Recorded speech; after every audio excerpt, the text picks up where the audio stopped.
on stage Paul Miller. We had him yesterday already in the final discussions. Paul Miller is the managing director of the Digital Workplace Group, doing a lot of research in regards also with the community, in regards of what's the adoption and the changes behind the digital workplace or coming from the intranet and nowadays called digital workplace. He's also a book author on this topic, and yeah, you are discussing a little bit the digital leadership this morning. Yes, yes I am, but I like Denise's reply when you asked him a difficult question at the beginning. Because he's an academic, he said, just listen to my talk. Okay, I will listen to your talk. Thank you for that, Denise. But just, good morning, everybody. Just one comment about that really interesting discussion about hierarchy and network. Fascinating that Facebook, as an organization, is really quite hierarchical. They dictate and mandate which tools people are going to use inside the organization for which types of collaboration and which types of tasks. So it's counterintuitive, but I think it's a very interesting example based on the discussion we had yesterday. It's great to be here. I'm going to talk about the subject of leadership, which has come up a little bit, and I kind of think of myself that actually if you look at the world around us, we have a crisis of leadership really happening in the world. Essentially, if you look at Facebook again, 1.8 billion people are connected for the first time in humanity. But actually, and I think we probably all find it in our own nations, and in what we're facing as a civilization, we find we don't have some centralized leadership. So there are all these fragmenting forces. This has relevance inside the organizations that you're all in. I do think as a kind of backdrop to this, that we're probably living in a period that's a bit like the 60s, which I sort of grew up a little bit in. I was quite young then, but I was there. And it was a period that people look back on as a really kind of golden, liberating time. But they forget that it was also the Cuban Missile Crisis, it was the Civil Rights Movement, it was the Vietnam War. It was a time of real turmoil. And I think that's the kind of state we're in at the moment. And we'll look back and look at some of the positives and negatives of this period we're living in. This is relevant for the organizations, because organizations just exist in a context and an ecosystem of the world around them. One of the characteristics of the 60s, one of the characteristics of the period now is tremendous amounts of creative energy. And that's one of the things that I think we can latch onto. Just to kind of feed into all of this, we have this thing called the internet. And if you look back to the 1400s, the Gutenberg press arrived, so the printing press arrived. For the first time, ideas could be disseminated in books. That was considered very, very threatening to the hierarchy in the world at that time. And one of the things that we're experiencing at the moment is this empowerment, this decentralization of power. And the question is, how do you lead in organizations when this is what's happening? By the way, in periods of deep kind of change, it can be very unsettling for people. I grew up in Manchester. It was the place where the Industrial Revolution started. And apparently, during the Industrial Revolution, after people had moved from fields into the cities, into factories, there were trucks taking gin, alcohol, round in the morning to basically kind of medicate people with alcohol. That's how stressed out they were. Don't think we have that happening in our organizations at the moment, even though maybe people feel like they need it. There's a story. This is Pfizer's headquarters in New York. And I was walking around there with one of the senior executives, and he was complaining that the problem is you come into the headquarters and there's really not that many people there. And so the question is, as leadership, where do you go where you're where is the power located? Now, it used to be located in this building in Manhattan, but it's not located in this building in Manhattan. My thesis is it's located in digital versions of this building in Manhattan. So if you want to lead in Pfizer, you have to ask, is anyone there? Some of the examples that I think are really interesting, if you look at somebody like Aaron Levy from Box, who's the CEO of Box, who spends his time present in the digital worlds of the organizations, or somebody like David Sachs, who, until they sold it to Microsoft, was the CEO of Yammer, you'll see that people are being present in these digital worlds. Now, I don't know if this is an acronym that any of you recognize, but this MBWA stands for Management by Walking Around. And it was considered quite a radical concept in the 80s, popularized by somebody called Tom Peters, who was a business guru. And what happened was that senior leaders got out of their offices and they started walking around the organization. And that was considered really quite radical for the time. And what we have, what it illustrates is that you have to go to where people are. And the point is that if you're running an organization like Pfizer, like IKEA, like PMB Paribas, like Sodexo, people are not in set physical environments. They're in digital environments. During the last day and a bit, we've all spent our time in this room, but we've also spent our time in digital environments. It's an interesting question where you got the most value, because it's interesting where we spend our time. The person who kind of popularized management by walking around was Jack Welch. He was the CEO of General Electric, really iconic for his time. And I think that topic is now needing to move from the physical domain into the digital domain. And you really need to go to where work happens. So if you look at an organization like Zara, the clothing chain, they have empowered their shop assistants and turned them into market researchers. Zara is aware that the organization's power is in its retail and online offering, physical and online offerings, and the organization is present, and the leadership are present by turning those individuals who are in frontline roles into market researchers. So this is a deeply liberating thing for people inside the organization. Power moves from the center and it moves to the front line. If you look at other organizations like DHL in terms of delivery, and I've got pictures of people clearing up garbage. One of the things I do sometimes in talks, ask people what's the most boring job in the world. They usually say this, which I don't think is kind of fair on people cleaning garbage, because it's, you know, you're making the city look better and city cleaner. But the point is that this is where the power of the organization lies. And these are the people that leadership have to connect with. You see this in lots of different instances. This is from Alaska Airlines. The pilots and the crews all have iPads. It was quite radical when it happened, less radical now. But it really shows that where the organization needs to feel its leadership is where the work is happening. Haim Brothers is a coffee chain in the US, and one of the things that they found with a lot of hourly paid younger workers was that they couldn't connect with them through email. So they produced an app that was delivered to all of their mobile devices, and the organization was able to change the open rate on communications from 10% to 90%.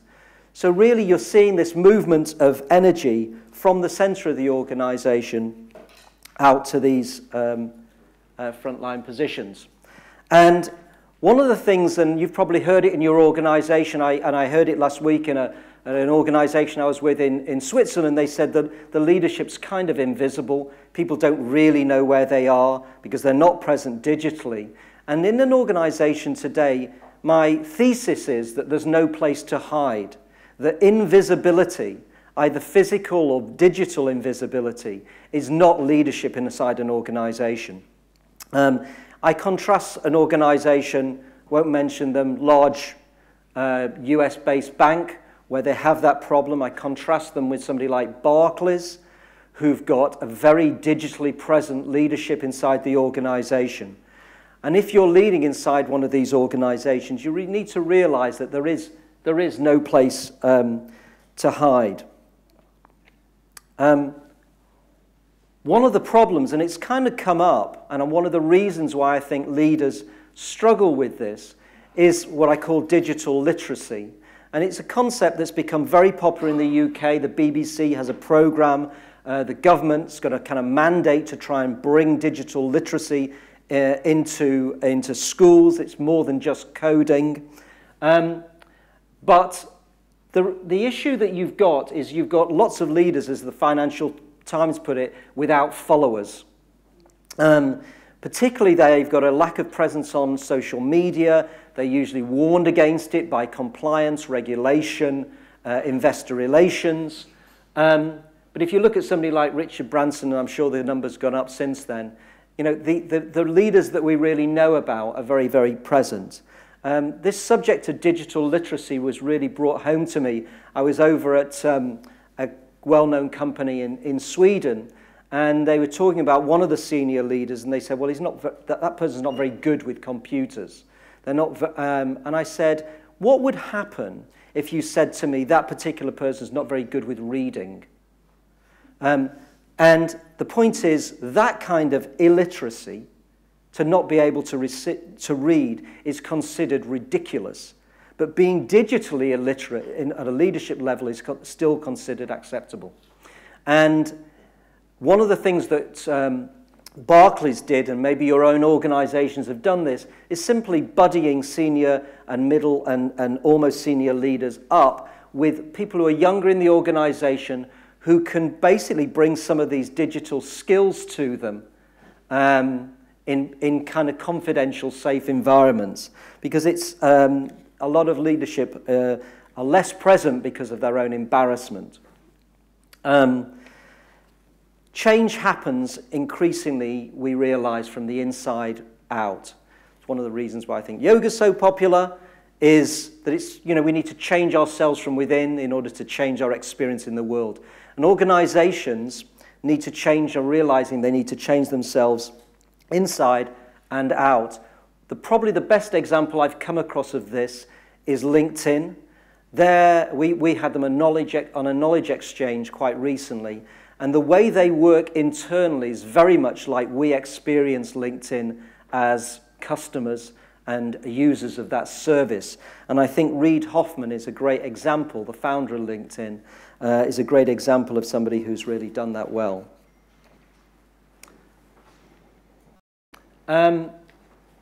There's a survey that's done every year by the Conference Board.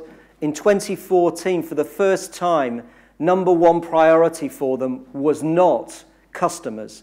It was their own internal resource. And in 2015, they focused on operational excellence. And I think they're both signs that CEOs, and they survey more than 1,000 CEOs, are seeing getting things right internally is essential if you're going to be effective in your outside marketplace. There was an advert for AXA, obviously headquartered in Paris, and there's a UK advert, and in the advert somebody gets their home burgled, and in this advert the person is calling up AXA, and they've got a kind of friend with them, as if you've got they're there accompanying you around the distress that you're experiencing. Now, if the reality when you do have one of those insurance claims is completely different to that, then the advert is actually counterproductive. So it's no good just simply advertising a particular service. You need, when an individual customer experiences this organization, you need to feel and experience the same thing in reality. I think I've now got 5 different principles, because I know we all like to have key messages to take along. And one of them is for organizations and leaders to understand what you lead.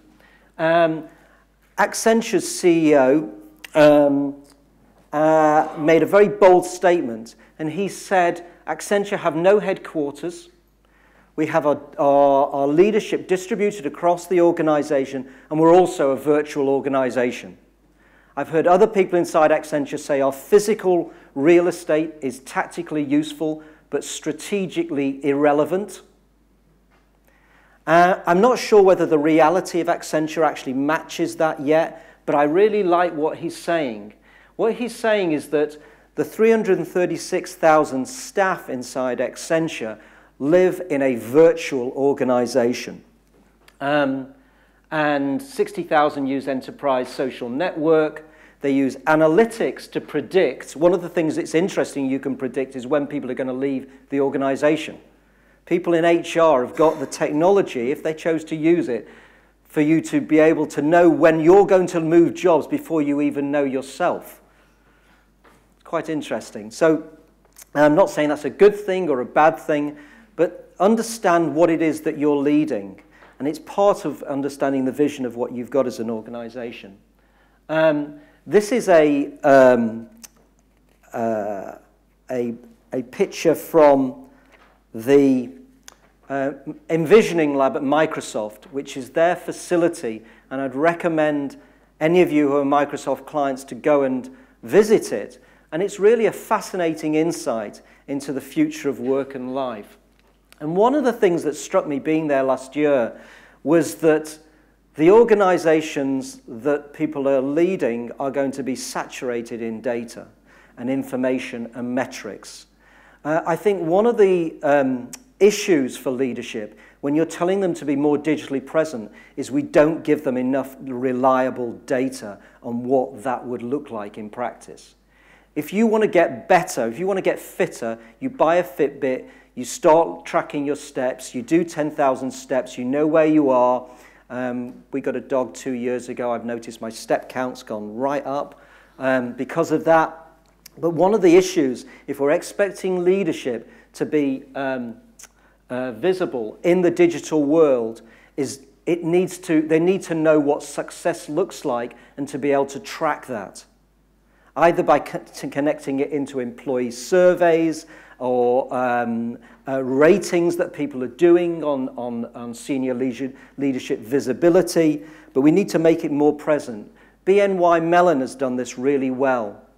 One of the things that leadership really wanted to focus on was travel and expenses for the organization. And so every single team across the entire bank has a little widget that shows what that team is spending on travel and expenses and compares it with the average for BNY Mellon. So understanding what you lead. Another point on this, and I'm sure it's happening in France as much as in anywhere, is that the world is becoming freelance. So Unilever have 100,000 people in the company, and they have a similar number of people in their distributed organization and freelance contractor pool.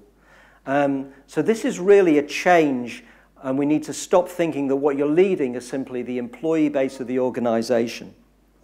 Avanade call this idea fluid work.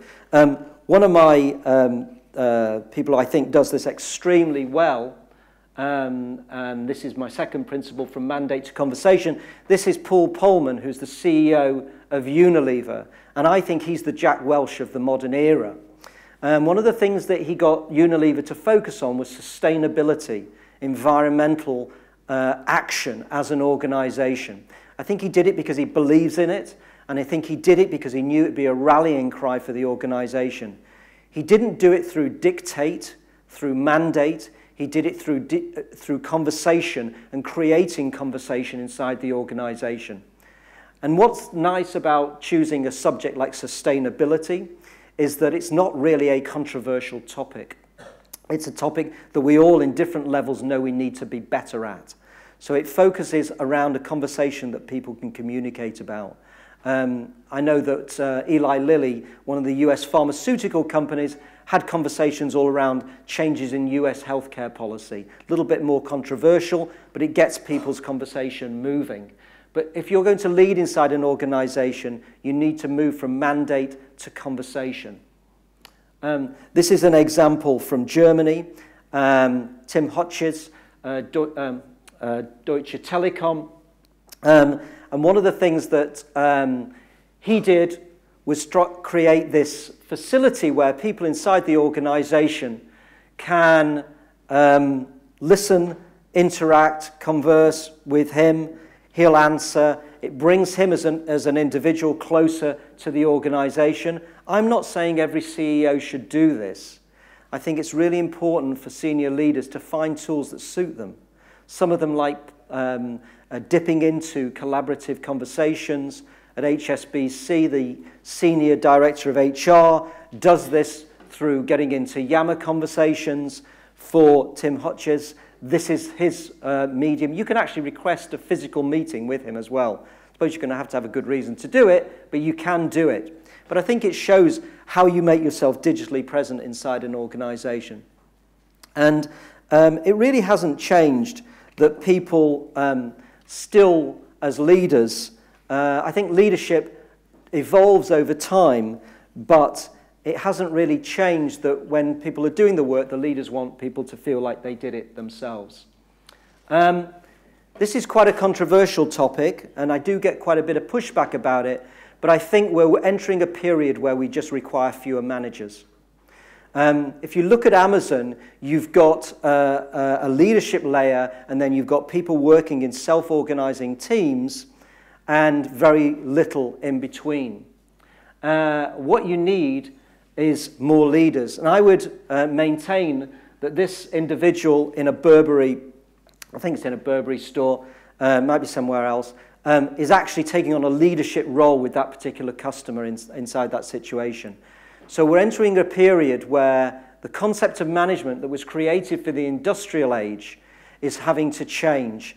And I think in the digital world, we're going to have fewer managers generally, but a requirement still for strong leadership. One of the things that I say is you should be present digitally, not physically. My own company has 80 people. We're distributed across 12 different countries. We used to have an office in London. We used to have an office in New York. We closed them down 4 years ago. And I've blogged about how actually that brought us closer together as a company, that actually we grew more intimate as an organization without any physical place that we were being separated from. Because nobody was in those fixed physical locations. We do meet. Next Tuesday, we've got a team day in London. We're going to have summer drinks, so I think it's really important for people to have the physical contact. But what I say to people inside the organization is you don't need to be physically present, but you need to be digitally present during your normal working hours. So I can be as present with the 80 people inside my company sitting here as I can wherever I am in 3 hours' time, in 5 hours' time. And that's a liberating experience. So I've been getting feedback through Yammer for things that people have been posting and saying and comments and so on. And you can also feel the digital presence of people if you've got applications, some of which we've had demonstrated over the last day. This is Angela Pohl, who's one of the people inside the company. She's based in Ohio. She takes care of all of our benchmarking. We provide a lot of data and metrics for people. And I did a blog post recently because I said that with my own changing patterns, I was working a little bit more at the weekends. And I said, can you please, because I'm working at the weekend, not change the way you work at all? And I wrote a LinkedIn post which was called, the CEO's working the weekend, but you shouldn't. That got then picked up on CMS Wire. And essentially what I'm saying, why shouldn't I be able to work the way I want? But don't pay any attention to the way I work. Keep working the way you want. It gets into this topic of individuality. So be present digitally, not physically. This is a bit of a gimmick, really. We had it on something we did a couple of years ago called Digital Workplace 24. It's robotic telepresence. There's a lot of experimentation going on about how you can be digitally present. Maybe it will happen at some point, but I'm yet to be convinced about that one. Principle number 5 is authenticity is mandated. And by authenticity, I mean really being yourself. Make sure that you're targeted and clear, interactive, open, honest. In a way, one of the reasons why we see such crises in political life is that any politician who talks in their own voice, because it's authentic, is seen to be right. So we almost ignore their opinions, and whether we agree with them or not. If they're actually talking in language that feels real, they then accrue votes. And obviously we can see the implications of that in the US at the moment. It's not that whether people agree, it's whether that's felt to be authentic. I'd like us to move from a period where the authenticity, the message is as important as the authenticity. One of the examples is that this is a picture of my dad and I. He died in November 2013. Everybody in the company knew about my dad because I used to kind of tell little stories about him. And while he was basically he was 93 at the end and it was all went fine, people on some of the conference calls that we were having were talking about stories of their dad. Now, you can't make up personal things that really matter to you. They have to be genuine. But it was, I think it's an example of where sharing some of yourself inside your organizations at a leadership level can enable other people to do the same. And it's been great, this conversation about hierarchy, because leaders still lead. And I don't know whether we're moving from hierarchy to wierarchy to networked organizations. There will always be hierarchy. It happens in the animal kingdom. They haven't moved to networked animal kingdoms. There's hierarchy. It's part of us as a species. And the question is, how do you use it effectively in the new digital world? That was the image that I used when I did the picture, which was, you shouldn't ape the CEO. Aping is in English would mean you wouldn't act out what the CEO is doing. One of the things that I liked was a concept I got from IKEA. In Sweden, they have this concept of Fika. And Fika in Sweden means sitting down and having tea and coffee and cake with your colleagues and getting close to people. And I'm sure it's something that people in France can really identify with as well. And the question is, how do you create Fika in digital worlds? And I wrote a blog post on the 7 ways you can create Fika. It's on LinkedIn. Like IKEA do. And there are ways you can do it through authenticity, by being digitally present, and so on.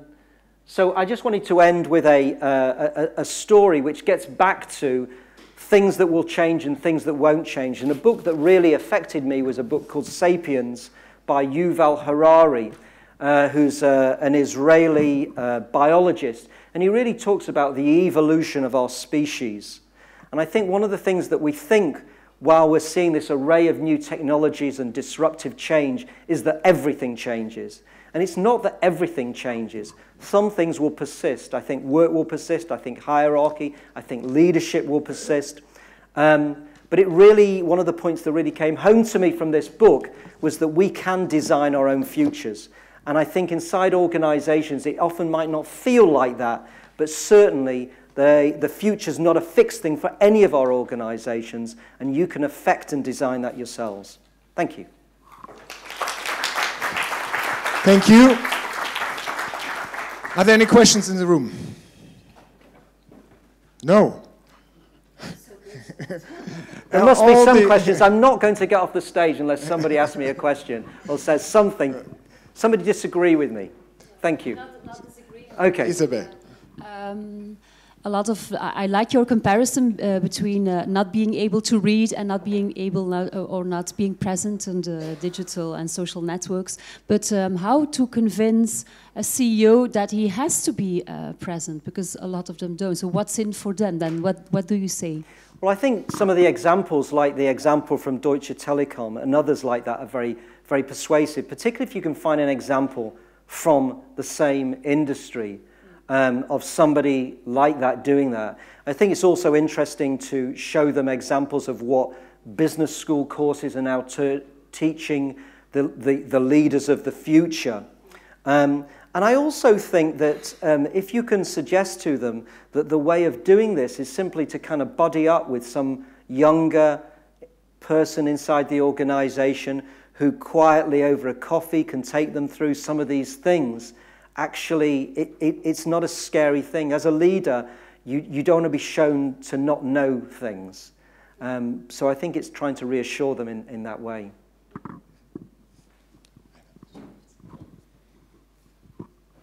Well, thanks for the inspiring presentation. I couldn't keep up with sharing this stuff with our internal social networks. So, okay.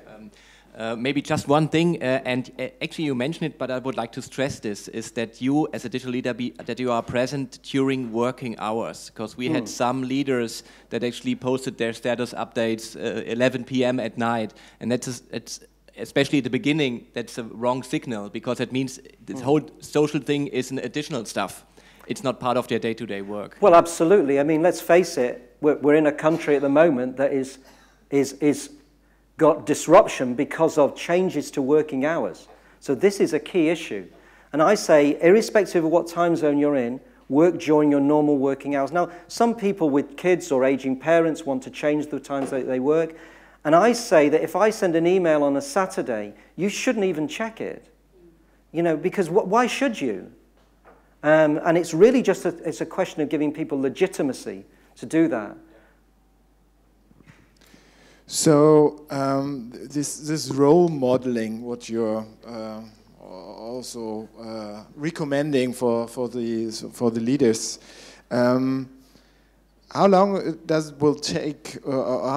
it take that this role model is being accepted also in the organizations? Do you have any ideas also from the research with your digital workplace community? I think because there are so many examples popping up, whether it's IKEA, BNY Mellon, Unilever, Deutsche Telekom, I think that leadership has got quite a short shelf life if it doesn't become digitally present. I think it's unacceptable to be invisible inside an organization as a leader. So I think it will become less and less tolerated to do that. And I think we should turn up the dial on it. Okay, great. Thank you. Thank you, Paul Miller.